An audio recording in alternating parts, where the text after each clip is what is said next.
Hello, I'm Sarah Lynn, and I'm the creative force behind the Brooklyn Vibe.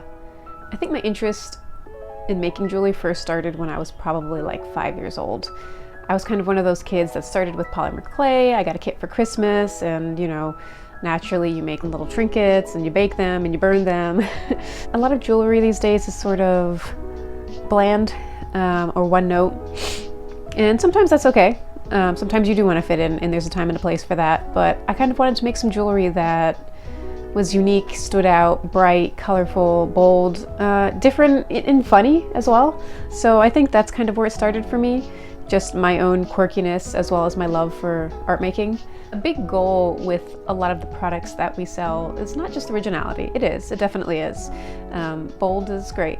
But I've also found though that with these sort of weird, funky products that I've ended up selling, that they resonate with people in a lot of unique ways. A lot of times I hear from customers that there's a story behind their purchase. A lot of people have specific memories with certain types of food they ate with a family member who's passed away, or maybe somebody came to visit them overseas and they shared an ice cream together and it's a fond memory. And surprisingly, I find that a lot of these highly specific, unique pieces of jewelry become these really sentimental keepsakes.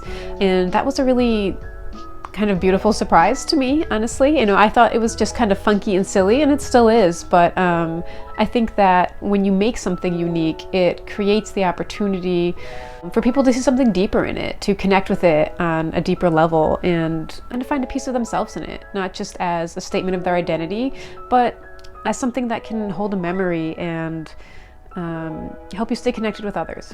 We're called the Brooklyn Vibe because I live in New York, and I kind of feel like that Brooklyn is kind of an epicenter of creativity, and it's multicultural. A lot of things are happening, things are always changing. I mean, New York is kind of like that in general, but I find the city very inspirational. There's a lot of trends, a lot of young people coming through, and I kind of feel like that essence is what I try to capture in my artwork. Everything I make in my shop is completely handmade. I like to call myself a micro business, which means I'm the only person running it. Sometimes I do get help, but for the most part, I'm actually the one who is creating, painting, packing, walking to the post office, dropping it off. And when I got to see people picking out which one of their favorites and telling me stories about why they bought something, that really helped me understand the need for jewelry like this.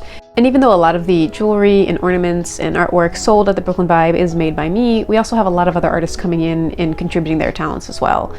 A big part of what we stand for is supporting small, supporting local, and I think that it's really easy to just kind of go with the first big business, and I understand, I've done it myself, but I kind of want to make a space with the Brooklyn Vibe for artists who don't have the opportunity to sell their stuff in a big box store or create their own website or have the resources to do that. I'd love to be a space for those people in order to come to me, share their goods, and spread it to people like you.